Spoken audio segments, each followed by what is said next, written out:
여러분, 안녕하세요. 오늘도 하루를 살아내느라 고생하셨습니다. 아침에 눈을 떴을 때 또 하루가 시작된다는 사실이 무겁게 느껴지지는 않으셨나요? 출근길 지하철에서, 회사 책상 앞에서, 혹은 집안 소파에 앉아 핸드폰을 스크롤하면서 문득 이런 생각이 드는 순간이 있을 겁니다. 나는 왜 이렇게 늘 무언가에 쫓기는 것 같을까? 우리는 지금 가장 풍요로운 시대를 살고 있습니다. 먹을 것도 넉넉하고, 정보는 넘쳐나며, 기술은 발전하고, 선택지는 무한합니다. 그런데 이상하게도 우리는 점점 더 지쳐가고 있습니다. 번아웃이라는 단어가 일상어가 되었고, 불안장애와 우울증은 현대인의 가장 흔한 질병이 되었습니다. SNS를 열면 모두가 행복해 보이는데 나만 뒤처지는 것 같은 기분. 열심히 일하고, 열심히 사랑하고, 열심히 노력하는데 왜 마음은 늘 텅 빈 것처럼 허전할까요? 그 답은 어쩌면 2500년 전 한 사람이 깨달은 진리 속에 있을지도 모릅니다. 그는 왕자로 태어나 모든 것을 가졌지만 그 모든 것이 진정한 행복을 주지 못한다는 사실을 알았습니다. 그래서 그는 궁전을 떠나 고행의 길을 걷게 되었고, 마침내 보리수 아래에서 깨달음을 얻었습니다. 우리가 석가모니 혹은 붓다라고 부르는 그 사람은 이렇게 말했습니다. 모든 고통의 뿌리는 욕심과 집착에 있다. 처음 이 말을 들으면 많은 분들이 반발합니다. 욕심이 없으면 어떻게 살아요? 집착하지 않으면 아무것도 이룰 수 없잖아요. 맞는 말입니다. 우리는 그 욕심 때문에 더 나아지기 위해 공부하고, 일하고, 관계를 맺고, 꿈을 꿉니다. 문제는 욕심 자체가 아닙니다. 문제는 우리가 욕심의 주인이 아니라 욕심의 노예가 되어버렸다는 것입니다. 생각해보세요.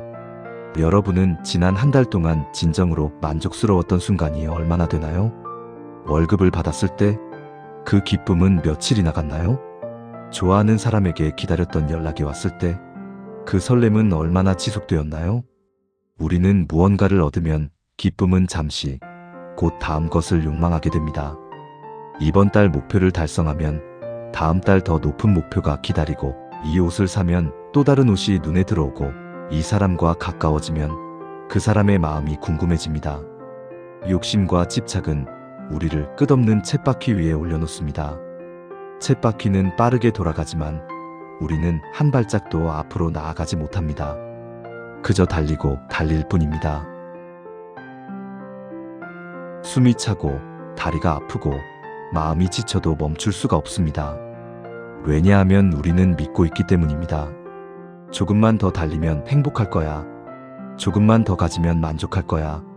조금만 더 노력하면 괜찮아질 거야. 하지만 석가모니는 말합니다. 그 쳇바퀴에서 내려오지 않는 한 진정한 마음의 평화는 없다고. 오늘 이 시간, 우리는 함께 그 가르침을 들여다보려고 합니다. 버리고 싶은데 버려지지 않는 마음, 놓아주고 싶은데 손에 힘이 들어가는 순간들. 우리는 모두 그런 경험이 있습니다. 끝난 연애를 붙잡고 있을 때, 이미 지나간 실수를 반복해서 떠올릴 때, 나를 인정해주지 않는 사람의 시선을 갈구할 때, 우리는 스스로를 괴롭히고 있습니다. 그리고 그 괴로움의 정체를 이해하지 못한 채 더 많이 붙잡으려 하고, 더 강하게 집착하게 됩니다. 오늘 여러분이 이 영상을 찾게 된 이유는 아마도 이것 때문일 겁니다. 뭔가를 내려놓고 싶은데 방법을 모르겠어서, 자꾸 같은 패턴이 반복되는데 어떻게 끊어야 할지 막막해서, 마음이 무거운데 왜 무거운지 설명할 수가 없어서. 괜찮습니다. 여러분은 지금 이미 첫걸음을 내디뎠습니다. 문제를 인식하는 것, 그것이 변화의 시작입니다. 석가모니도 처음부터 깨달은 사람이 아니었습니다.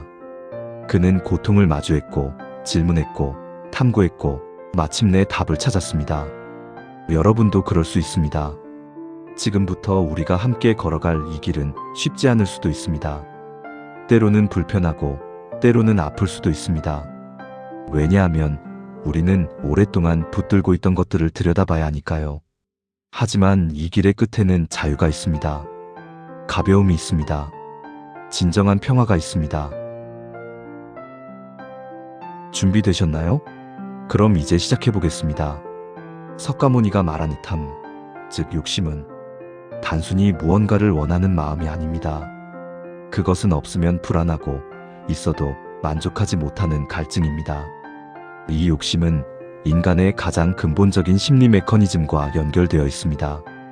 우리의 뇌는 생존을 위해 설계되었습니다. 원시시대의 우리 조상들은 늘 부족함 속에서 살았습니다. 먹을 것이 부족했고 안전이 보장되지 않았으며 내일 살아있을지 확신할 수 없었습니다. 그래서 뇌는 학습했습니다. 더 많이 가져라. 더 많이 저장해라. 더 많이 확보해라. 이것은 생존 본능이었습니다. 문제는 우리가 더 이상 그 시대에 살고 있지 않다는 것입니다. 우리는 냉장고에 음식이 있고 지붕이 있는 집에서 자고 내일도 살아있을 가능성이 99.9%입니다. 하지만 뇌는 여전히 그 오래된 프로그램을 실행하고 있습니다. 그래서 우리는 이미 충분한데도 더 원합니다. 이미 안전한데도 불안합니다. 이미 가졌음에도 만족하지 못합니다. 욕심의 구조를 들여다보면 이렇습니다. 먼저 결핍이 있습니다. 나는 부족해. 나는 충분하지 않아. 이 결핍은 때로는 실제 부족함에서 오기도 하지만 대부분은 비교에서 옵니다. 누군가는 나보다 더 많이 가졌고, 누군가는 나보다 더 행복해 보이고, 누군가는 나보다 더 사랑받는 것 같습니다. 그 순간 우리는 결핍을 느낍니다. 이 결핍은 욕구를 만듭니다.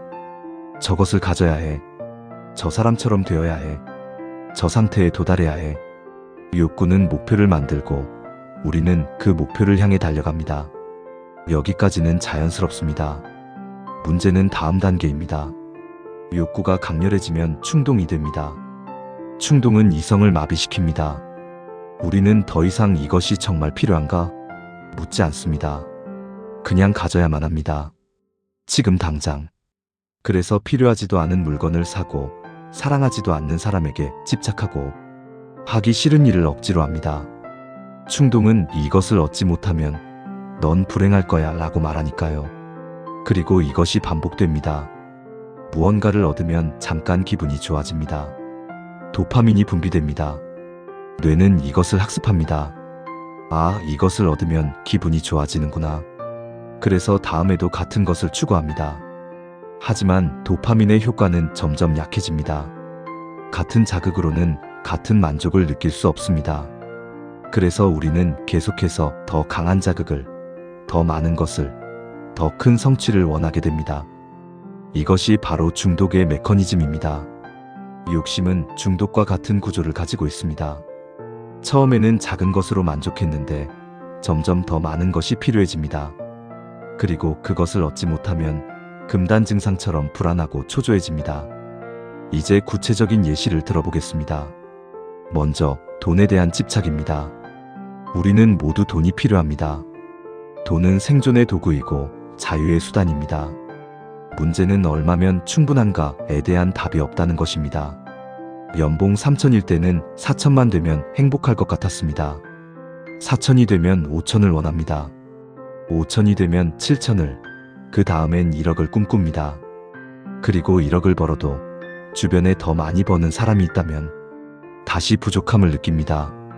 통장 잔고를 확인하는 횟수가 늘어나고 주식 시세를 하루에도 몇십 번씩 들여다보고 할인 정보에 집착하며 몇백 원을 아끼려고 먼 곳까지 가고 동시에 과시하기 위해 필요하지 않은 명품을 삽니다. 이 모순적인 행동의 중심에는 하나의 믿음이 있습니다. 돈이 더 있으면 나는 안전하고 행복할 거야. 하지만 실제로는 어떤가요? 돈이 늘어날수록 불안도 함께 늘어납니다. 잃을까봐 두렵고 더 벌어야 한다는 압박감도 커지고 돈 때문에 관계가 복잡해집니다. 석가모니는 이것을 보았습니다. 그는 왕자로서 모든 부를 가졌지만 그 부가 진정한 평화를 주지 못한다는 것을 깨달았습니다. 다음은 인정욕구입니다. 인간은 사회적 동물입니다. 우리는 타인의 인정과 사랑을 받고 싶어 합니다. 이것은 자연스러운 욕구입니다. 하지만 이것이 집착이 되면 우리는 자신을 잃어버립니다. 직장에서 상사의 칭찬 한마디에 하루 종일 기분이 좋다가 무심한 반응 하나에 며칠 동안 우울해합니다. SNS에 올린 게시물의 좋아요, 개수를 확인하고 댓글이 없으면 사람들이 나를 싫어하나? 라고 생각합니다. 누군가의 시선을 의식해서 사지 않아도 되는 옷을 더 사입고 먹고 싶지 않은 음식을 먹고 가고 싶지 않은 모임에 참석하기도 합니다. 이 인정 욕구의 뿌리를 들여다보면 나는 충분하지 않다는 믿음이 있습니다. 나는 있는 그대로는 사랑받을 가치가 없어. 뭔가 더 나아져야 해. 뭔가를 더 증명해야 해. 그래서 우리는 끊임없이 자신을 포장하고 연기하고 지쳐갑니다. 진짜 나를 보여주면 거부당할 것 같아서 가면을 쓴 채로 살아갑니다. 그리고 아이러니하게도 가면을 쓴 나를 인정받아도 진짜 만족은 오지 않습니다. 왜냐하면 진짜 나는 여전히 숨겨져 있으니까요. 완벽주의도 욕심의 한 형태입니다. 완벽해야 해, 실수하면 안 돼, 최고가 되어야 해, 이런 생각은 때로는 원동력이 되기도 하지만 대부분은 스스로를 괴롭히는 채찍이 됩니다. 완벽주의자는 늘 불안합니다. 왜냐하면 이 세상에 완벽이란 건 존재하지 않으니까요. 아무리 잘해도 더 잘할 수 있을 것 같고 아무리 좋은 결과를 내도 부족한 부분이 보입니다. 99점을 받아도 1점을 잃은 것에 집착하고 칭찬을 들어도 그 안에 숨겨진 비판을 찾으려 합니다. 이런 사람들은 시작하기가 어렵습니다. 왜냐하면 완벽하게 할 수 없으면 애초에 시작도 하지 않는 게 낫다고 생각하니까요. 그래서 미루고 회피하다가 결국엔 자기 혐오에 빠집니다. 나는 왜 이것도 못하지? 나는 왜 이렇게 의지가 약하지? 하지만 문제는 의지가 아닙니다. 문제는 불가능한 기준을 스스로에게 부과하고 있다는 것입니다. 인간관계와 애정 결핍도 큰 욕심의 영역입니다. 우리는 누구나 사랑받고 싶어 합니다. 누군가에게 특별한 존재이고 싶어 합니다. 이것은 아름다운 욕구입니다. 하지만 이것이 집착이 되면 관계는 감옥이 됩니다. 연인이 조금만 연락이 늦어도 불안해하고 친구가 다른 사람과 친하게 지내면 질투하고 부모의 사랑을 확인받기 위해 끊임없이 착한 아이 역할을 합니다. 상대방이 나를 떠날까봐 두려워서 눈치를 보고 거절당할까봐 두려워서 내 의견을 말하지 못하고 혼자가 될까봐 두려워서 해로운 관계에도 매달리게 됩니다. 이런 집착의 밑바닥에는 깊은 외로움이 있습니다. 나는 혼자서는 충분하지 않아. 누군가가 나를 채워줘야 해. 하지만 역설적이게도 이런 마음으로 맺어진 관계는 진정한 친밀감을 주지 못합니다. 왜냐하면 우리는 상대방 자체를 사랑하는 게 아니라 상대방이 주는 안정감을 사랑하는 것이니까요. 상대방은 그것을 느낍니다. 그리고 짐처럼 느껴지기 시작합니다. 소셜미디어 속 비교 스트레스는 현대인의 가장 큰 고통 중 하나입니다. 우리는 하루에도 몇 시간씩 다른 사람의 삶을 들여다봅니다. 휴가 사진, 맛있는 음식, 행복한 연애, 성공한 커리어, 모든 것이 완벽해 보입니다. 그리고 우리는 비교합니다.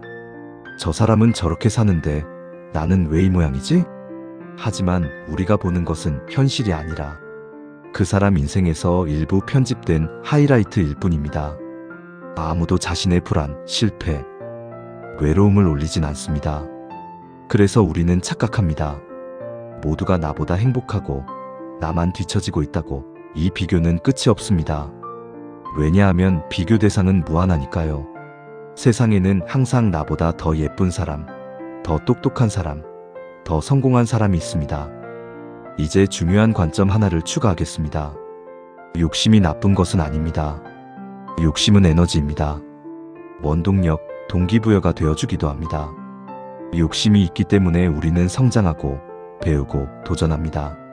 석가모니가 문제 삼은 것은 욕심 자체가 아니라 욕심에 휘둘리는 것입니다. 욕심을 가지되 욕심의 노예가 되지 말 것. 목표를 가지되 목표에 집착하지 말 것. 원하되 얻지 못해도 무너지지 않을 것. 이것이 핵심입니다. 욕심의 방향성이 중요합니다. 욕심이 나를 파괴하는 방향이 아니라 나를 성장시키는 방향으로 향할 때 그것은 건강한 동력이 됩니다. 문제는 우리 대부분이 이 구분을 하지 못한다는 것입니다. 우리는 욕심과 하나가 되어버렸습니다. 내가 원하는 것, 나가 되어버렸습니다. 그래서 원하는 것을 얻지 못하면 나 자체가 부정당한 것처럼 느껴집니다. 이것이 바로 집착의 시작입니다. 석가모니는 이렇게 말했습니다. 붙드는 순간 고통은 시작된다. 집착은 한자로 잡을 집, 붙을 착입니다. 무언가를 꽉 쥐고 놓지 않는 것, 무언가에 단단히 달라붙어 떨어지지 않는 것, 이것이 집착입니다.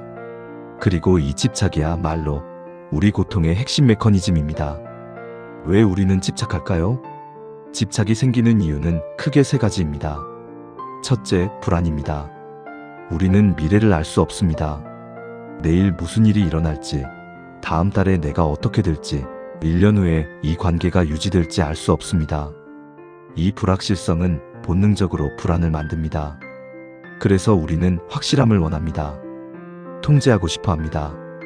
이것만큼은 내가 잡고 있어야 해. 이것만큼은 변하지 않아야 해. 이것이 집착의 시작입니다. 둘째, 상실 공포입니다. 우리는 가진 것을 잃는 것을 두려워합니다.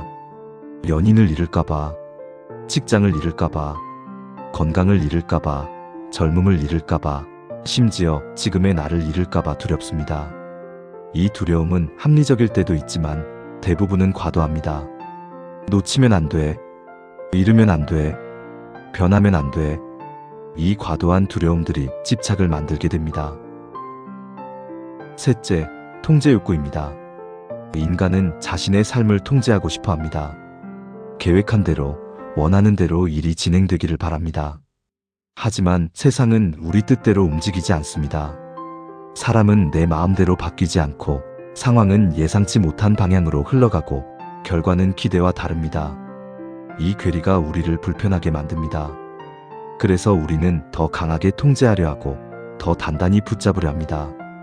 이제 집착이 삶을 망치는 6가지 방식을 깊이 들여다보겠습니다. 첫 번째, 사람 집착입니다. 우리는 특정한 사람에게 집착합니다. 연인, 배우자, 부모, 자녀, 친구, 그 사람 없이는 살 수 없을 것 같습니다.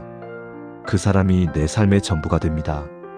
그 사람의 기분이 내 기분을 좌우하고 그 사람의 선택이 내 인생을 결정합니다. 예를 들어보겠습니다. 연인에게 집착하는 사람은 상대방의 작은 행동 하나하나에도 의미를 부여합니다. 답장이 조금만 늦어도 나를 싫어하나? 생각하고 표정이 조금만 안 좋아도 내가 뭘 잘못했나? 불안해합니다. 상대방의 휴대폰을 몰래 확인하고 어디 가는지, 누구를 만나는지 알고 싶어하고 자신 말고 다른 사람과 친하게 지내면 질투합니다.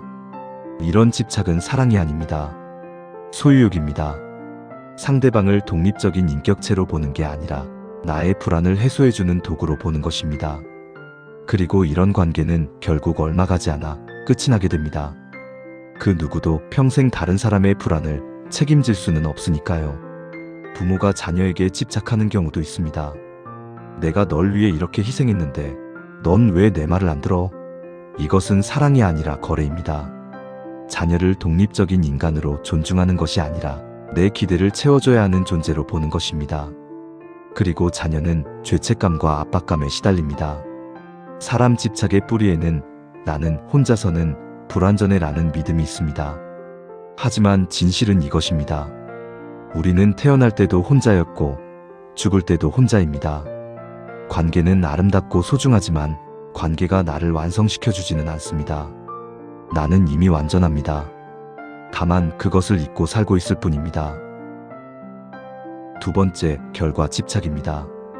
우리는 원하는 결과를 얻어야 한다고 생각합니다. 시험에 합격해야 하고, 승진해야 하고, 프로젝트가 성공해야 하고, 목표를 달성해야 합니다. 결과에 모든 것을 겁니다. 그리고 결과가 나오기 전까지 불안에 떨고, 결과가 기대에 미치지 못하면 무너집니다. 직장인이라면 이런 경험이 있을 것입니다. 중요한 프레젠테이션을 앞두고 며칠 밤을 지새우며 준비합니다. 완벽해야 합니다. 실수하면 안 됩니다. 그런데 당일에 예상치 못한 질문이 나오거나 상사의 반응이 미지근하면 모든 것이 무너진 것처럼 느껴집니다. 나는 실패자야. 이렇게 준비했는데도 안 되네.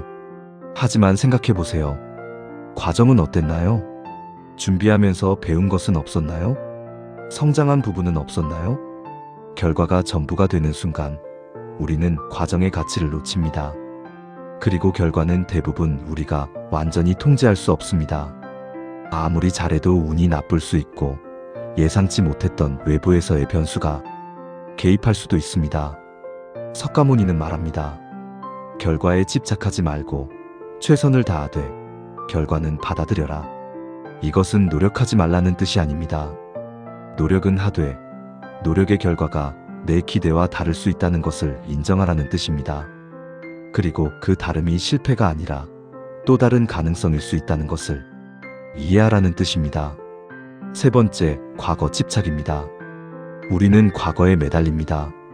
후회, 그리움, 원망. 그때 그렇게 했더라면, 저 사람이 그러지만 않았어도 그때로 돌아가고 싶어. 과거는 이미 지나갔습니다. 바꿀 수 없습니다. 하지만 우리는 그것을 반복해서 되새기며 현재를 소모합니다. 누군가는 10년 전 헤어진 연인을 아직도 잊지 못합니다. 그 사람과의 추억을 되새기고 그때 내가 다르게 행동했더라면 지금도 함께였을까? 상상합니다. 그 사이 10년이 흘렀고 새로운 기회도 있었지만 과거에 묶여있기 때문에 현재를 제대로 살지 못합니다. 또 누군가는 어린 시절의 상처를 붙잡고 있습니다. 부모에게 받은 상처, 학교에서 당한 괴롭힘, 실패의 기억. 나는 그때 그런 일을 당했으니까 지금도 행복할 자격이 없어. 과거의 피해자로 남기를 선택합니다. 이것은 안전합니다. 왜냐면 책임지지 않아도 되니까요. 내가 불행한 건 과거 때문이야. 내 잘못이 아니야. 하지만 이렇게 살면 영원히 과거의 포로입니다. 과거는 우리에게 교훈을 주지만 우리를 정의하지 않습니다. 과거에 무슨 일이 있었든 지금 이 순간을 어떻게 살 것인가는 내가 선택할 수 있습니다. 네 번째, 미래 집착입니다. 과거 집착의 반대편에 미래 집착이 있습니다. 언젠가 내가 성공하면, 저 목표를 달성하면, 그때가 되면 행복할 거야. 우리는 현재를 유예하고 미래에 삽니다. 학생 때는 대학만 가면 행복할 거야. 대학에 가면 취업만 하면 괜찮을 거야. 취업하면 승진만 하면 괜찮을 거야. 취업하면 결혼만 하면 괜찮을 거야. 결혼하면 아이만 낳으면, 아이를 낳으면 아이가 크면. 그렇게 평생을 언젠가를 위해 삽니다. 그리고 어느 날 깨닫습니다. 그 언젠가는 오지 않는다는 것을. 왜냐하면 우리는 늘 다음 언젠가를 만들어내니까요. 미래 집착은 현재를 도둑질합니다. 지금 이 순간을 즐기지 못하게 만듭니다. 친구와 밥을 먹으면서도 내일 회의를 걱정하고, 가족과 시간을 보내면서도 다음 주 프로젝트 생각을 하고, 휴가를 가서도 복귀 후 일정을 걱정합니다. 석가모니는 말합니다. 과거는 이미 갔고 미래는 아직 오지 않았다. 오직 현재만이 진짜다. 계획하는 것과 집착하는 것은 다릅니다. 계획은 현재의 지혜로운 행동이지만 집착은 현재를 부정하는 것입니다. 다섯 번째, 자기 이미지 집착입니다.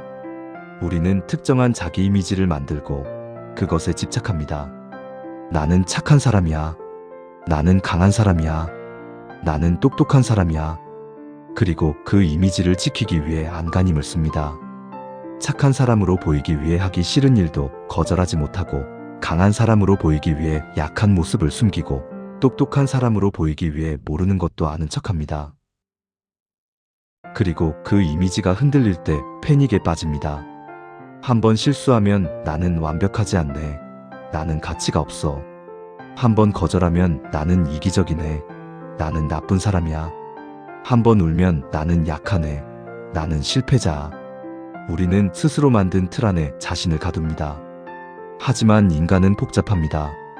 우리는 동시에 착하기도 하고, 이기적이기도 하고, 강하기도 하고, 약하기도 하고, 똑똑하기도 하고, 멍청하기도 합니다. 이것이 인간입니다. 하나의 이미지로 자신을 정의하려는 순간 우리는 나머지 부분을 부정하게 됩니다. 그리고 부정된 부분은 그림자가 되어 우리를 괴롭힙니다. 여섯 번째, 생각과 감정 집착입니다. 우리는 우리의 생각과 감정에 집착합니다. 내 생각이 맞아. 내 감정이 진짜야. 나는 이렇게 느낄 권리가 있어. 맞습니다. 우리는 생각하고 느낄 권리가 있습니다. 하지만 문제는 우리가 생각과 감정을 내 자신과 동일시한다는 것입니다. 나는 화가 났어가 아니라 내가 지금 화가 나는구나 라고 보는 것. 이 차이는 엄청납니다. 전자는 나와 감정이 하나가 된 것이고 후자는 나와 감정이 분리된 것입니다. 우리가 감정과 하나가 되면 감정이 우리를 통제하게 됩니다. 화나면 화를 내야만 하고 슬프면 슬픔에 무너져야만 하고 불안하면 불안을 피해야만 합니다. 하지만 우리가 우리 감정을 관찰할 수 있게 되면 선택권이 생기게 됩니다. 내가 지금 화가 나는구나. 이 화를 어떻게 다스리면 좋을까? 라고 말입니다. 생각도 마찬가지입니다. 우리는 우리의 생각을 절대적 진리로 받아들입니다. 내가 이렇게 생각하니까 이게 사실이야. 하지만 생각은 그저 생각일 뿐입니다. 많은 경우 우리의 생각은 왜곡되어 있고 편향되어 있고 과거의 경험에 기반한 자동적 반응입니다. 나는 실패자야 라는 생각이 떠올랐을 때 우리는 그것을 사실로 받아들입니다. 그리고 그 생각에 맞춰서 행동합니다. 도전을 포기하고 움츠러들고 자기 검열을 합니다. 하지만 만약 우리가 지금 나는 스스로 내가 실패자라는 생각이 들고 있네 라고 스스로 관찰할 수 있다면 우리는 그 생각에 휘둘리지 않을 수 있습니다. 석가모니는 이것을 깊이 이해했습니다. 그래서 그는 명상을 가르쳤습니다. 명상의 핵심은 이것입니다. 생각과 감정을 판단하지 않고 관찰하는 것, 그것들과 거리를 두는 것, 그것들이 구름처럼 지나가도록 두는 것. 집착의 공통점은 이것입니다. 무언가를 붙들고 있으면 안전할 거라는 믿음. 하지만 실제로는 정반대입니다. 붙들수록 우리는 더 불안해지고 더 고통스러워집니다. 왜냐하면 우리가 붙들고 있는 것들은 언젠간 모두 변하기 때문입니다. 사람도 상황도 감정도 심지어 우리 자신도 모든 것은 흐릅니다. 그런데 우리는 그 흐름을 막으려고 합니다. 이것이 바로 고통의 근원입니다. 이제 우리는 조금 더 깊은 자리로 들어가 보려고 합니다. 석가모니가 평생을 통해 전하려 했던 핵심 가르침들, 그리고 그 가르침이 어떻게 우리의 욕심과 집착을 자연스럽게 풀어내는지 하나씩 차근차근 연결해 보겠습니다. 첫 번째, 무상. 모든 것은 변한다. 무상이란 영원한 것은 없다는 의미입니다. 모든 것은 생겨났다가 사라집니다. 계절도 바뀌고 나무가 자라고 시들고 사람이 태어나고 늙고 죽습니다. 관계도 변하고 감정도 변하고 상황도 변합니다. 심지어 우리의 몸도 매 순간 변합니다. 지금 여러분의 몸을 이루는 세포는 몇 년 전의 세포와 완전히 다릅니다. 이것은 슬픈 진실처럼 들릴 수 있습니다. 영원한 것이 없다니, 그럼 뭘 믿고 살아? 영원한 것이 없다는 것은 나쁜 것도 영원하지 않다는 것입니다. 지금 힘든 상황도 변합니다. 지금 느끼는 고통도 지나갑니다. 지금의 불안한 마음도 흘러갑니다. 문제는 우리가 변하는 것을 붙잡고 변하지 마라고 요구한다는 것입니다. 젊음을 붙잡고 늙지 않길 바라고, 연인을 붙잡고 변하지 않길 바라고, 행복한 순간을 붙잡고 이 행복이 사라지지 않기를 바라죠. 하지만 모든 것은 변합니다. 이것은 슬픔이 아니라 자연의 법칙입니다. 봄이 오면 여름이 오고, 여름이 가면 가을이 오고, 가을이 가면 겨울이 옵니다. 그리고 다시 봄이 옵니다. 이것은 아름다운 순환입니다. 현대인의 삶에서 무상을 이해하면 많은 것이 달라집니다. 직장을 잃었을 때 이것도 지나간다를 알면 절망하지 않습니다.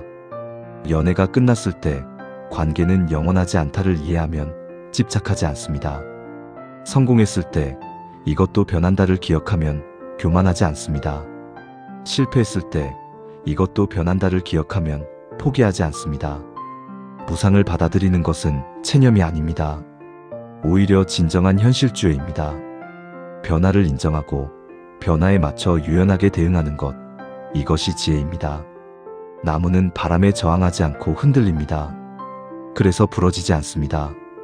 우리도 변화에 저항하지 않고 함께 흐를 때 부러지지 않습니다. 두 번째, 무아, 고정된 나는 없다. 무아는 고정된 자아는 없다라는 의미로 조금 더 깊고 어려운 개념입니다. 우리는 나는 이런 사람이야 라고 생각합니다. 하지만 정말 그런가요? 10년 전의 나와 지금의 나는 같은 사람인가요?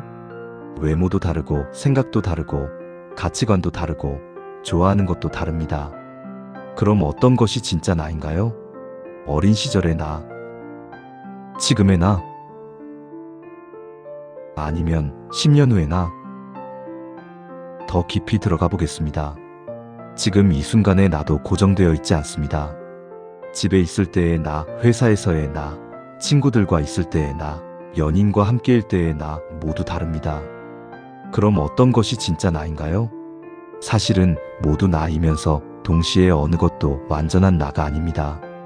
나라는 것은 고정된 실체가 아니라 흐름입니다. 강물처럼. 강물은 매 순간 다른 물로 이루어져 있지만 우리는 그것을 강이라고 부릅니다. 마찬가지로 나는 매 순간 다른 생각, 감정, 경험으로 이루어져 있지만 우리는 그것을 나라고 부릅니다. 이것을 이해하면 자유로워집니다. 나는 원래 이런 사람이야 라는 틀에서 벗어날 수 있습니다. 나는 내성적이야 라고 정의했다면 외향적으로 행동할 기회를 놓치게 됩니다. 나는 창의적이지 않아 라고 믿었다면 창의적인 시도를 하지 않습니다. 나는 고정되어 있지 않습니다. 나는 매 순간 선택할 수 있습니다. 어떤 나로 살 것인지. 현대 심리학도 이것을 증명합니다. 신경가소성 연구에 따르면 우리의 뇌는 평생 변합니다. 새로운 경험, 새로운 학습, 새로운 관계는 뇌의 구조를 바꿉니다. 즉, 나는 고정된 존재가 아니라 계속 진화하는 존재입니다. 무아를 이해하면 우리는 더 유연해집니다. 변화를 받아들이고 새로운 가능성을 열고 과거에 집착하지 않게 됩니다. 세 번째, 중도 극단을 피하고 균형을 찾다. 석가모니는 깨달음을 얻기 전에 두 가지 극단을 경험했습니다. 왕궁에서의 쾌락과 숲에서의 극심한 고행. 그는 깨달았습니다. 둘 다 답이 아니라고. 진리는 그 중간, 즉 중도에 있다고. 중도는 중간이 아닙니다. 타협이 아닙니다. 중도는 지혜로운 균형입니다. 욕심의 관점에서 보면 중도는 이것입니다. 욕심을 완전히 제거하는 것도 아니고 욕심에 완전히 휩쓸리는 것도 아닙니다. 건강한 욕구는 인정하되 파괴적인 집착은 내려놓는 것입니다. 예를 들어 돈을 원하는 것은 자연스럽습니다. 하지만 돈을 위해 건강을 망치고 관계를 파괴하고 양심을 저버리는 것은 극단입니다. 반대로 돈을 아예 무시하고 극도의 청빈을 추구하는 것도 대부분의 사람에게는 지속 가능하지 않습니다. 중도는 필요한 만큼 벌되 그것에 지배당하지 않는 것입니다. 관계에서도 마찬가지입니다. 상대방에게 완전히 의존하는 것도 극단이고 완전히 독립해서 누구와도 깊은 관계를 맺지 않는 것도 극단입니다. 중도는 친밀함과 독립성의 균형입니다. 서로를 지지하되 서로를 소유하지 않는 것입니다. 일과 휴식도 그렇습니다. 24시간 일만 하는 것은 번아웃으로 가는 길이고 아무것도 하지 않고 쉬기만 하는 것은 무기력으로 가는 길입니다. 중도는 집중해서 일할 때는 일하고 쉴 때는 온전히 쉬는 것입니다. 지금 우리 현대인들은 극단을 오갑니다. 다이어트를 할 때는 극단적으로 굶다가 포기하면 폭식합니다. 일을 할 때는 미친 듯이 하다가 번아웃이 오면 아무것도 하지 못합니다. 관계에서도 전부를 주다가 상처받으면 완전히 담을 쌓습니다. 중도를 실천한다는 것은 이 극단 사이에서 균형을 찾는 것입니다. 그리고 그 균형은 고정되어 있지 않습니다. 상황에 따라, 시기에 따라 조정됩니다. 때로는 더 쉬어야 하고, 때로는 더 일해야 합니다. 때로는 더 가까워져야 하고, 때로는 거리가 필요합니다. 중도는 끊임없는 자각을 요구합니다. 지금 내가 극단으로 치우치고 있지는 않은가? 이 질문을 계속해야 합니다. 네 번째, 연기. 모든 것은 서로 연결되어 있다. 연기는 인연생기의 줄임말입니다. 모든 것은 원인과 조건이 모여서 생겨난다는 의미입니다. 독립적으로 존재하는 것은 아무것도 없습니다. 모든 것은 다른 것들과의 관계 속에서 존재합니다. 한 송이 꽃을 보세요. 그 꽃은 어떻게 피었나요? 씨앗이 있었고, 땅이 있었고, 물이 있었고, 햇빛이 있었고, 공기가 있었습니다. 또한 씨앗을 심은 사람이 있었고, 비를 내리게 한 기후가 있었고, 그 모든 것을 가능하게 한 우주가 있었습니다. 그 꽃 하나는 우주 전체와 연결되어 있습니다. 우리도 마찬가지입니다. 나는 독립적으로 존재하지 않습니다. 부모님이 있었고, 선생님이 있었고, 친구들이 있었고, 먹은 음식이 있었고, 읽은 책이 있었고, 겪은 경험들이 있었습니다. 지금의 나는 이 모든 인연의 결과입니다. 이것을 이해하면 두 가지 중요한 변화가 일어납니다. 첫째, 겸손해집니다. 내가 이룬 성공은 온전히 내 것이 아닙니다. 수많은 도움과 기회와 타이밍이 있었기에 가능했습니다. 동시에 내가 겪은 실패도 온전히 내 탓이 아닙니다. 여러 조건이 맞지 않았을 뿐입니다. 둘째, 책임감이 생깁니다. 내 행동은 나 혼자에게만 영향을 미치지 않습니다. 내가 던진 작은 돌멩이가 물결을 만들듯이 내 말과 행동은 다른 사람들에게 그리고 세상에 영향을 미칩니다. 욕심과 집착의 관점에서 보면 연기는 이것을 말합니다. 당신이 붙잡고 있는 것은 고립된 것이 아니라 흐름의 일부입니다. 그것을 억지로 붙잡으려 하면 전체 흐름이 막힙니다. 예를 들어 자녀를 통제하려는 부모를 볼까요? 그 부모는 자녀를 독립된 소유물로 봅니다. 하지만 자녀는 수많은 인연과 연결된 존재입니다. 학교, 친구, 사회, 시대, 부모가 아무리 통제하려 해도 이 모든 영향을 막을 수는 없습니다. 그리고 억지로 막으려 하면 관계만 파괴됩니다. 또 다른 예로 실패에 집착하는 사람을 볼까요? 내가 잘못해서 이렇게 됐어. 하지만 연기의 관점에서 보면 그 실패는 수많은 조건의 결과입니다. 당신의 선택도 있었지만 타이밍도 있었고 다른 사람들의 선택도 있었고 예측할 수 없는 변수도 있었습니다. 모든 책임을 자신에게 돌리는 것은 오만입니다. 동시에 모든 책임을 외부에 돌리는 것도 무책임입니다. 연기를 이해하면 우리는 집착을 줄일 수 있습니다. 왜냐하면 우리가 통제할 수 있는 것이 얼마나 제한적인지 알게 되기 때문입니다. 우리가 할 수 있는 것은 최선을 다하는 것뿐입니다. 결과는 수많은 인연이 만들어냅니다. 다섯 번째, 사성제와 팔정도 고통에서 벗어나는 구체적 방법. 석가모니의 가르침을 한마디로 요약하면 사성제입니다. 네 가지 성스러운 진리. 첫 번째 진리. 삶에는 고통이 있다. 이것은 비관주의가 아니라 현실 인식입니다. 태어남도 고통이고, 늙음도 고통이고, 병듦도 고통이고, 죽음도 고통입니다. 사랑하는 사람과 헤어지는 것도 고통이고, 싫은 사람을 만나는 것도 고통이고, 원하는 것을 얻지 못하는 것도 고통입니다. 두 번째 진리. 집. 고통의 원인은 가래, 즉 욕심과 집착이다. 우리가 고통스러운 이유는 상황 때문이 아니라 상황에 대한 우리의 집착 때문입니다. 세 번째 진리. 멸. 고통은 끝낼 수 있다. 욕심과 집착을 내려놓으면 고통에서 자유로워질 수 있습니다. 이것을 열반이라고 합니다. 네 번째 진리. 또, 고통을 끝내는 방법이 있다. 그것이 바로 팔정도입니다. 팔정도는 8가지 올바른 길입니다. 이것을 현대인의 삶에 적용해 보겠습니다. 정견. 올바르게 보기. 상황을 있는 그대로 보는 것입니다. 왜곡하지 않고, 과장하지 않고, 축소하지 않고. 현대인의 삶에서 정견은 자각입니다. 지금 내가 무엇을 느끼고 있는가? 왜 이런 반응을 하는가? 이 생각이 사실인가? 아니면 추측인가? 직장에서 상사가 나를 싫어한다고 생각할 때 정견은 이것을 묻습니다. 정말 그런가? 내가 가진 증거는 무엇인가? 다른 거는 무엇인가? 다른 해석은 가능하지 않은가? 대부분의 고통은 잘못된 해석에서 옵니다. 정사유. 올바르게 생각하기. 해롭지 않은 생각을 하는 것입니다. 탐욕, 악의 해침의 생각을 버리고 베풀, 선의, 자비의 생각을 하는 것입니다. 현대적으로 해석하면 우리의 내적 대화를 점검하는 것입니다. 나는 실패자야가 아니라 이번엔 잘 안 됐네. 다음엔 어떻게 할까? 저 사람은 나쁜 사람이야가 아니라 저 사람도 고통받고 있구나. 정어. 올바르게 말하기. 거짓말, 이간질, 욕설, 쓸데없는 말을 하지 않는 것입니다. 진실하고 조화롭고 부드럽고 의미 있는 말을 하는 것입니다. SNS 시대의 정어는 더욱 중요합니다. 화가 났을 때 충동적으로 댓글 달지 않기.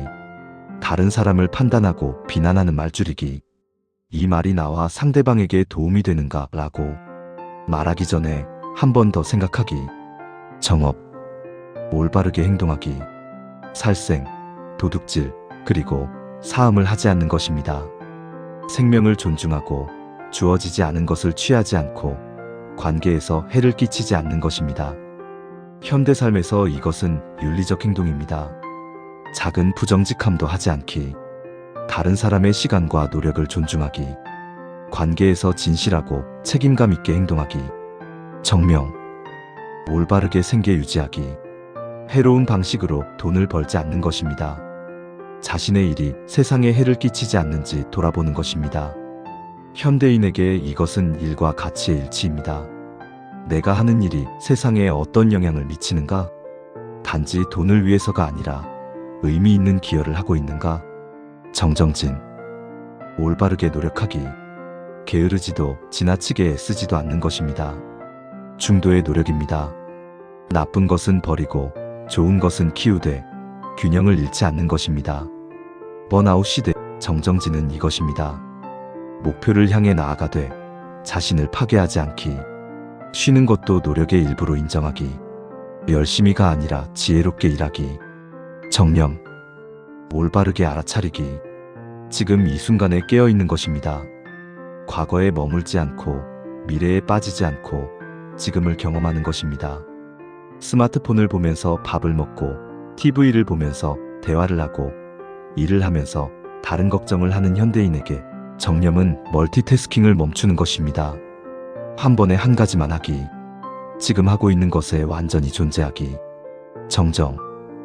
올바르게 집중하기. 마음을 고요하고 안정되게 하는 것입니다. 명상을 통해 마음을 훈련하는 것입니다. 현대적으로는 의도적인 고요한 시간을 갖는 것입니다. 하루에 10분이라도 조용히 앉아서 호흡을 관찰하기. 주변 많은 자극에서 벗어나 내면을 들여다보는 시간 갖기. 이 8정도는 동시에 실천하는 것입니다. 하나하나 분리된 것이 아니라 서로 연결되어 있습니다. 올바르게 보면 올바르게 생각하게 되고, 올바르게 생각하면 올바르게 말하게 되고, 올바르게 말하면 올바르게 행동하게 됩니다. 이제 구체적인 실천 방법을 들여다보겠습니다. 철학적 이해도 중요하지만 실제로 우리 삶에 적용할 수 있어야 의미가 있습니다. 1단계. 현재 나를 괴롭히는 욕심, 집착에 이름 붙이기. 첫 번째 단계는 자각입니다. 우리는 무엇에 집착하고 있는지 조차 모를 때가 많습니다. 그저 불안하고 초조하고 화가 나고 슬플 뿐입니다. 하지만 그 감정의 뿌리를 들여다보면 거기에는 집착이 있습니다. 종이와 펜을 준비하세요. 그리고 이렇게 질문하세요. 지금 나를 가장 불편하게 만드는 것은 무엇인가? 그리고 떠오르는 것들을 적으세요. 판단하지 말고 검열하지 말고 그냥 적으세요. 승진하고 싶다. 그 사람이 나를 좋아했으면 좋겠다. 살을 빼고 싶다. 인정받고 싶다. 안전하고 싶다. 통제하고 싶다. 그 다음에 각가의 이름을 붙여 써보세요. 이것은 인정욕구인가? 통제욕구인가? 안정욕구인가? 이름을 붙이는 순간 그것은 조금 덜 무서워집니다. 왜냐면 우리는 그것을 직관적으로 바라볼 수 있게 되니까요. 어떤 사람은 돈에 대한 집착을 발견할 것입니다. 어떤 사람은 과거 관계에 대한 집착을 발견할 것입니다. 어떤 사람은 완벽한 이미지에 대한 집착을 발견할 것입니다. 이름을 붙였다고 해서 그것이 사라지는 것은 아닙니다. 하지만 이것은 시작입니다. 2단계, 집착이 생겼을 때 나타내는 내적 신호 분석하기. 집착은 몸과 마음에 신호를 보냅니다. 우리가 이 신호를 알아차릴 수 있으면 집착이 커지기 전에 개입할 수 있습니다. 몸의 신호를 관찰해 보세요. 집착할 때 당신의 몸은 어떻게 반응하나요? 가슴이 답답한가요? 호흡이 얕아지나요? 어깨에 긴장이 생기나요? 배가 아픈가요? 잠이 안 오나요? 어떤 사람은 집착할 때 주먹을 쥐고 있습니다. 어떤 사람은 이를 악물고 있습니다. 어떤 사람은 심장이 빨리 뛰기도 합니다. 이것은 우리 교감신경이 활성화되는 것입니다. 몸은 위협을 느끼고 있습니다. 감정의 신호도 있습니다. 불안, 초조, 분노, 슬픔, 공허함. 집착할 때 어떤 감정이 주로 나타나나요? 어떤 사람에게는 불안이 주된 감정입니다. 이것을 얻지 못하면 어떡하지? 어떤 사람에게는 분노입니다. 왜 내 뜻대로 안 되는 거야? 어떤 사람에게는 슬픔입니다. 나는 결국 원하는 것을 얻지 못할 거야. 생각의 패턴도 관찰해 보세요. 집착할 때 어떤 생각이 반복되나요? 꼭 이루어야 해. 이것 없이는 안 돼. 다른 사람들은 다 가졌는데 나만 없어. 이번에도 실패하면 끝이야. 이런 신호들을 알아차리는 연습을 하세요. 처음에는 사건이 일어난 후에야 깨닫습니다. 아, 그때 내가 집착하고 있었구나. 하지만 연습하면 실시간으로 알아차릴 수 있게 됩니다. 지금 가슴이 답답해지고 있네. 내가 무엇에 집착하고 있는 걸까? 3단계, 이 욕심의 뿌리는 무엇인가? 뿌리 탐구하기. 표면적인 욕심 아래에는 더 깊은 뿌리가 있습니다. 돈을 원하는 것 같지만 실은 안전을 원하는 것일 수 있습니다. 인정을 원하는 것 같지만 실은 사랑을 원하는 것일 수 있습니다. 왜? 를 5번 물어보세요. 이것은 문제의 근본 원인을 찾는 강력한 방법입니다. 예를 들어볼까요? 나는 왜 승진하고 싶은가? 더 많이 벌고 싶어서. 왜 더 많이 벌고 싶은가? 경제적으로 안정되고 싶어서. 왜 경제적으로 안정되고 싶은가? 불안하지 않고 싶어서. 왜 불안한가? 언제든 모든 것을 잃을 수 있을 것 같아서. 왜 그렇게 느끼는가? 어렸을 때 부모님이 경제적으로 힘들어하는 것을 봤고 그때 불안했던 기억이 있어서. 보세요. 승진 욕구의 뿌리는 어린 시절의 불안이었습니다. 이것을 알게 되면 우리는 다르게 접근할 수 있습니다. 승진 자체가 문제가 아니라 그 밑에 있는 불안을 다루어야 한다는 것을 알게 됩니다. 많은 욕심의 뿌리에는 결핍감이 있습니다. 나는 충분하지 않아. 이 핵심 믿음이 수많은 집착을 만들어냅니다. 충분히 예쁘지 않아서, 충분히 똑똑하지 않아서, 충분히 성공하지 않아서, 충분히 사랑받지 못해서. 뿌리를 발견하는 것은 때로는 아픔입니다. 우리는 외면해왔던 상처를 마주해야 합니다. 하지만 이것은 치유의 시작입니다. 4단계, 결핍과 두려움이 만드는 환상구조 해부하기. 우리의 욕심과 집착은 대부분 환상에 기반합니다. 이것을 얻으면 행복할 거야 하지만 실제로 그럴까요? 과거를 돌아보세요. 당신이 간절히 원했던 것들을 얻었을 때 얼마나 오래 행복했나요? 대학에 합격했을 때, 취직했을 때, 연인이 생겼을 때 그 기쁨은 며칠이나 갔나요? 우리는 습관적으로 생각합니다. 저것만 있으면 돼. 그러면 모든 문제가 해결될 거야. 하지만 경험은 우리에게 말합니다. 그렇지 않다고. 하나의 문제가 해결되면 또 다른 문제가 나타납니다. 하나의 욕구가 충족되면 또 다른 욕구가 생깁니다. 이것을 헤도닉 트레드밀이라고 합니다.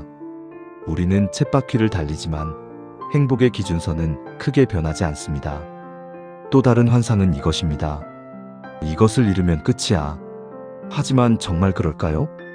당신이 과거에 잃었던 것들을 떠올려 보세요. 그때는 세상이 무너지는 것 같았지만 당신은 살아남았습니다. 적응했습니다. 때로는 더 강해지고 단단해졌습니다. 우리의 두려움은 대부분 과장되어 있습니다. 뇌는 생존을 위해 최악의 시나리오를 상상하도록 설계되었습니다. 하지만 실제로 최악의 시나리오가 일어나는 경우는 드뭅니다. 정말 이것이 필요한가?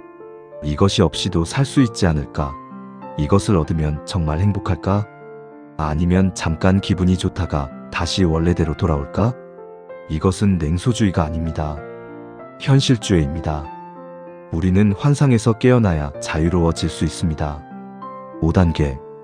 집착이 유지되는 나의 패턴 관찰하기. 집착은 패턴으로 작동합니다. 같은 상황에서 같은 반응을 반복합니다. 이 패턴을 관찰하는 것이 변화의 열쇠입니다. 예를 들어, 인정욕구가 강한 사람의 패턴은 이럴 수 있습니다. 1. 누군가의 반응이 기대와 다르다. 2. 불안과 상처받은 감정이 올라온다. 3. 나를 싫어하나 봐 라고 해석한다. 4. 더 열심히 노력해서 인정받으려 한다. 5. 상대방에게 과도하게 의존하게 된다. 6. 상대방이 부담을 느낀다. 7. 관계가 더 안 좋아진다. 8. 역시 나는 사랑받을 수 없어 라는 믿음이 강화된다.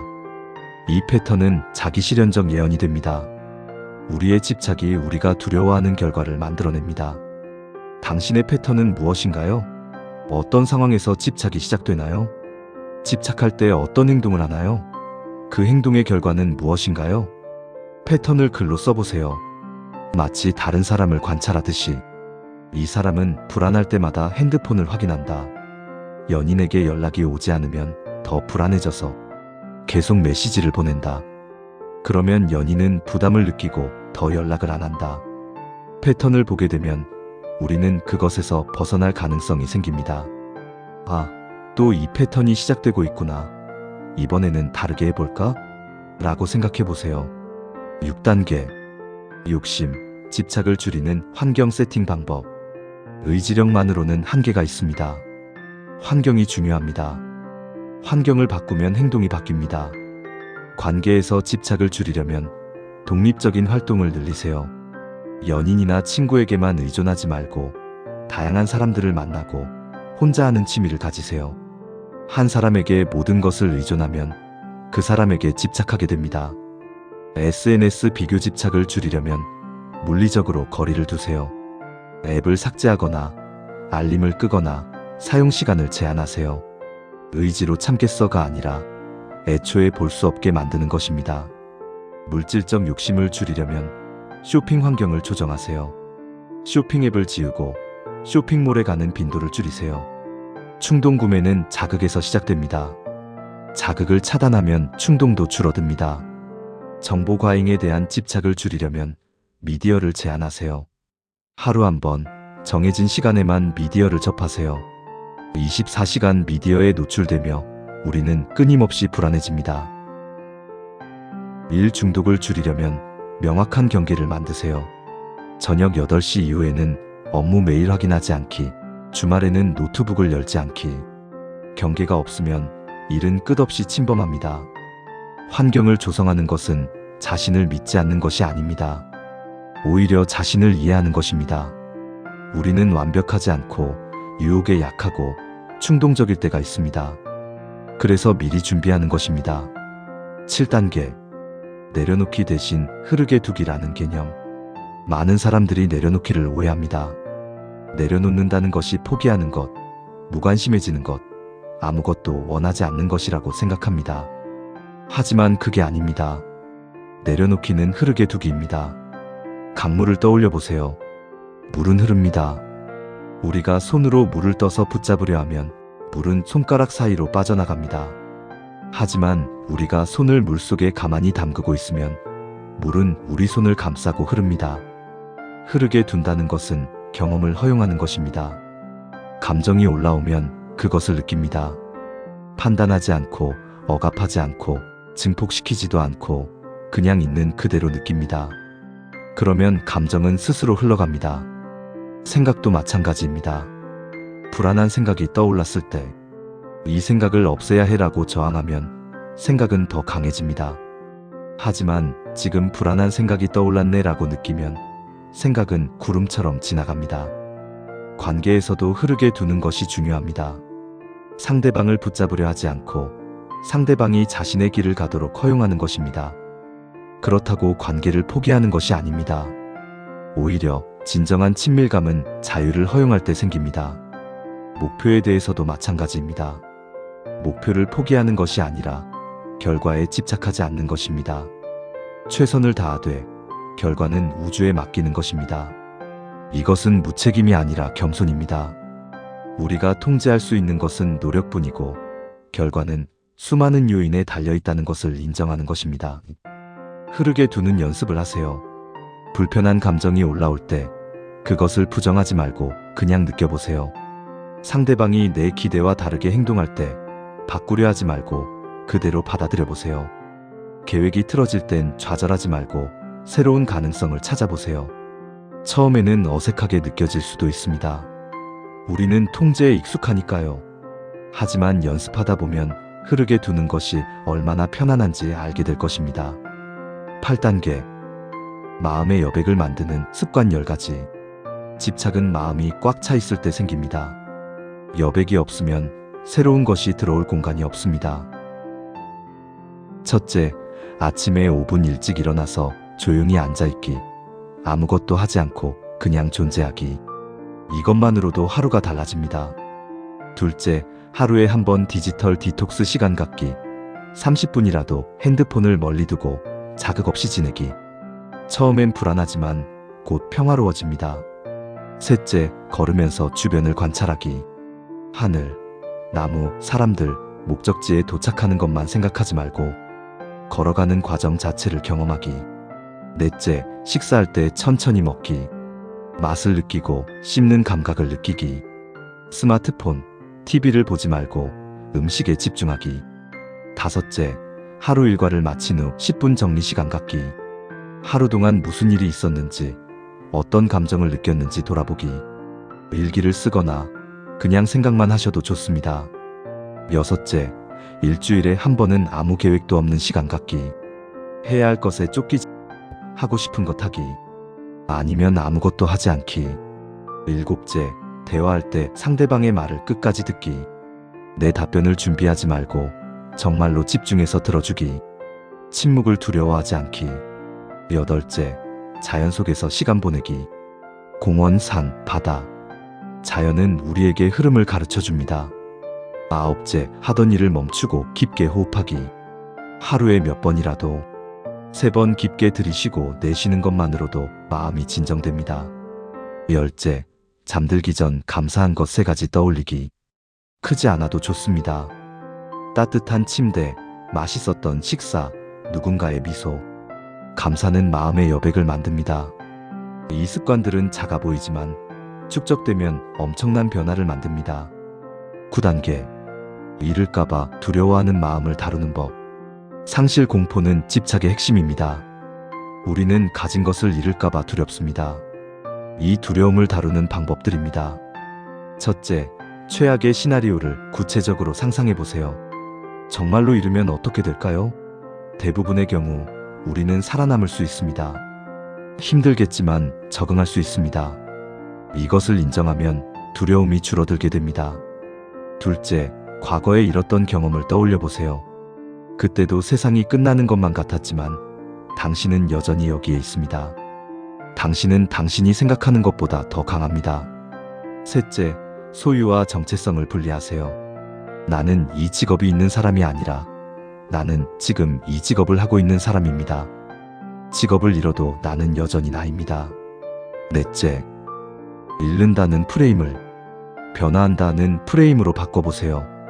관계가 끝나는 것은 관계를 잃는 것이 아니라 새로운 단계로 가는 것입니다.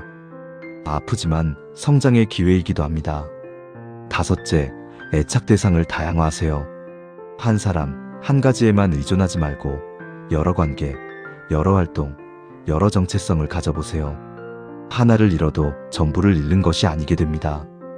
여섯째, 무상을 받아들이는 연습을 하세요. 좋은 순간을 경험할 때 이것도 지나갈 거야 라고 상기하세요. 슬프게 느껴질 수 있지만 실은 그 순간을 더 소중하게 만듭니다.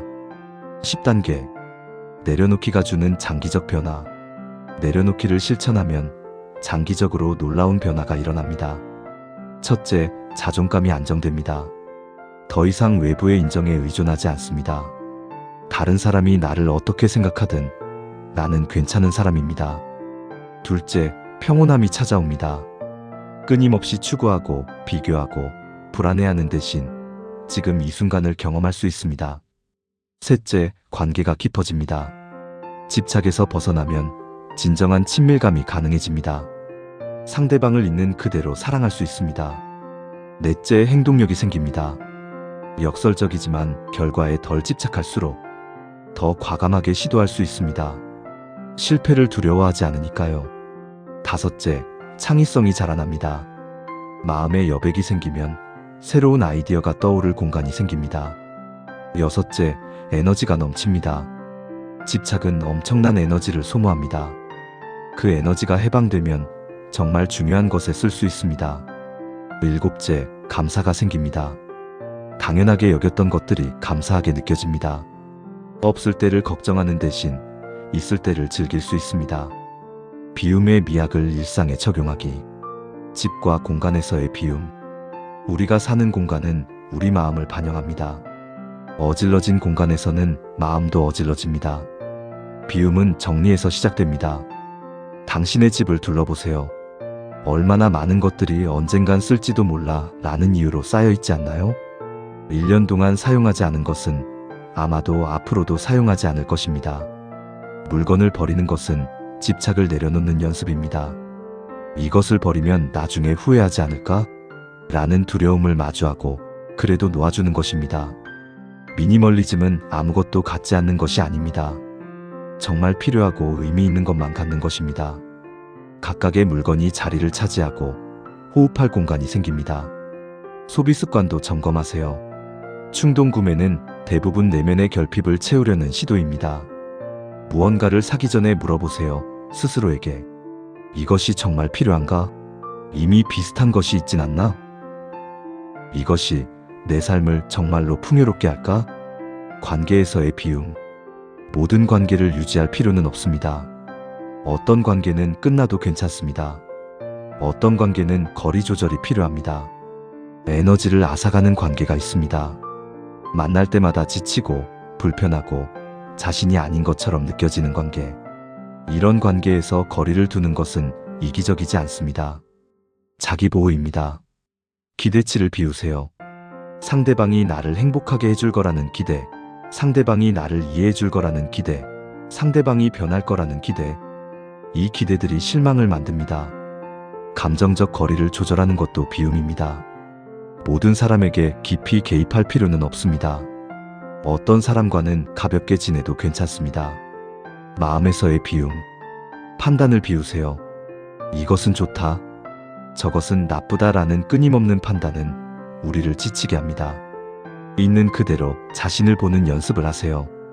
과도한 자기 비판을 비우세요. 우리는 자신에게 너무 가혹합니다. 실수할 때마다 자신을 공격하고 부족한 점만 봅니다. 자기 자비를 연습하세요. 나도 인간이야. 실수할 수 있어. 과거의 원망을 비우세요. 누군가를 미워하는 것은 그 사람에게 독을 주려고 자신이 마시는 것과 같습니다. 용서는 상대방을 위한 것이 아니라 나를 위한 것입니다. 미래의 걱정을 비우세요. 대부분의 걱정은 실제로 일어나지 않습니다. 그리고 실제로 일어나더라도 그때 가서 대처할 수 있습니다. 일과 목표에서의 비움. 완벽주의를 비우세요. 완벽은 존재하지 않습니다. 충분히 좋은 것으로 만족하는 법을 배우세요. 80%도 괜찮습니다. 모든 기회를 잡으려는 욕심을 비우세요. 모든 것을 할 수는 없습니다. 선택과 집중이 필요합니다. 무엇을 할지 뿐만 아니라 무엇을 하지 않을지도 결정해야 합니다. 성과에 대한 집착을 비우세요. 최선을 다하되 결과는 우주에 맡기세요. 우리가 통제할 수 있는 것은 과정뿐입니다. 디지털 디톡스와 비교 중독 줄이기. SNS에서 거리를 두세요. 하루에 확인하는 시간을 정하고 그 외에는 보지 않기. 알림을 끄고 앱을 쉽게 접근할 수 없는 곳에 두기. 팔로우를 정리하세요. 보면 불편한 계정, 비교하게 만드는 계정, 불필요한 정보를 주는 계정, 과감하게 언팔로우 하세요. 자신의 삶을 올리기 전에 생각해보세요. 왜 이것을 올리려고 하지? 인정받고 싶어서? 과시하고 싶어서? 아니면 정말 공유하고 싶어서? 동기를 점검하세요. 비교하는 자신을 발견하면 멈추세요. 저 사람은 저 사람의 여정이 있고 나는 나의 여정이 있어. 비교는 무의미해라고 생각하세요. 여기까지 함께 와주셔서 감사합니다. 우리는 긴 여정을 함께 걸었습니다. 욕심과 집착의 근원을 알아보고 석가모니의 지혜를 현대적 언어로 풀어보고 실제로 삶에 적용할 수 있는 방법들을 나누어 보았습니다. 하지만 알아야 할 가장 중요한 것이 하나 있습니다. 내려놓음은 포기가 아니라는 것입니다. 내려놓음은 자유를 되찾는 길입니다. 우리는 오랫동안 믿어왔습니다. 더 많이 가질수록, 더 단단히 붙잡을수록, 더 강하게 통제할수록 행복할 거라고. 하지만 경험은 우리에게 다른 것을 말해줍니다. 가벼울수록, 흐르게 둘수록, 놓아줄수록 평화롭다고. 손을 펴보세요. 주먹을 쥐고 있으면 손은 아프고 피가 통하지 않고 아무것도 받을 수가 없습니다. 하지만 손을 펴면 손은 편안하고 새로운 것을 받을 준비가 됩니다. 마음도 마찬가지입니다. 꽉 움켜쥐고 있으면 아픕니다. 하지만 펼치면 자유롭습니다. 욕심과 집착을 덜어낸 삶은 얼마나 가벼운지 아시나요? 아침에 눈을 떴을 때 무거운 짐이 사라진 기분입니다. 누군가의 시선을 의식하지 않고 나답게 살 수 있습니다. 실패를 두려워하지 않고 도전할 수 있습니다. 상대방을 소유하지 않고 사랑할 수 있습니다. 이것은 하루아침에 이루어지지 않습니다. 석가모니도 6년의 수행 끝에 깨달음을 얻었습니다. 우리도 시간이 필요합니다. 때로는 다시 집착하고 다시 욕심부리고 다시 무너지기도 할 것입니다. 괜찮습니다. 그것도 여정의 일부입니다. 중요한 것은 방향입니다. 조금씩 한 걸음씩 우리는 자유를 향해 나아갑니다. 오늘 하나의 집착을 알아차렸다면 그것만으로도 의미가 있습니다. 오늘 한 번의 비교를 멈췄다면 그것만으로도 진전입니다. 여러분이 지금 힘들다면 이것을 기억하세요. 고통은 저항에서 옵니다. 상황 자체가 아니라 상황을 받아들이지 못하는 마음에서 옵니다. 흐르게 두세요. 저항하지 마세요. 있는 그대로 경험하세요. 여러분이 지금 외롭다면 이것을 기억하세요. 당신은 혼자가 아닙니다. 지금 이 순간에도 수많은 사람들이 같이 고민을 하고 같은 길을 걷고 있습니다. 우리는 모두 연결되어 있습니다. 여러분이 지금 지쳐 있다면 이것을 기억하세요. 쉬어가도 괜찮습니다. 늘 앞으로 나아갈 필요는 없습니다. 때로는 멈춰서서 숨을 고르고 주변을 돌아볼 필요가 있습니다. 석가모니는 2500년 전에 이 진리를 발견했습니다. 그리고 그 진리는 지금까지도 유효합니다. 시대가 바뀌고 기술이 발전하고 세상이 복잡해졌지만 인간의 마음은 크게 다르지 않습니다. 우리는 여전히 사랑받고 싶어하고 안전하고 싶어하고 행복하고 싶어합니다. 그리고 그 모든 것의 답은 밖에 아니라 안에 있습니다. 더 많이 가져서가 아니라 불필요한 것을 내려놓아서 얻어집니다. 오늘 이 시간이 여러분의 삶에 작은 씨앗이 되기를 바랍니다. 당장 모든 것이 변하지 않아도 괜찮습니다. 씨앗은 때가 되면 싹을 틔웁니다. 여러분은 이미 완전한 존재입니다. 뭔가를 더 얻어서 완성되는 것이 아닙니다. 뭔가를 덜어내서 본래의 모습을 드러내는 것입니다. 마치 조각가가 대리석을 깎아내어 안에 있던 조각상이 드러나듯이 당신 안에는 이미 평화가 있습니다. 욕심과 집착이 그것을 가리고 있을 뿐입니다. 조금씩 걷어내세요. 서두르지 마세요. 자신에게 친절하세요. 그리고 기억하세요. 그 여정 자체가 목적지입니다. 완벽한 상태에 도달하려는 것이 아닙니다. 매 순간을 조금 더 자각하며 조금 더 자유롭게, 조금 더 평화롭게 살아가는 것입니다. 석가모니의 마지막 가르침은 이것이었습니다. 모든 것은 변한다. 게으르지 말고 정진하라. 우리도 정진합시다. 욕심을 내려놓는 정진을, 집착에서 자유로워지는 정진을, 지금 이 순간을 온전히 사는 정진을. 여러분의 여정에 평화가 함께하기를 바랍니다. 감사합니다.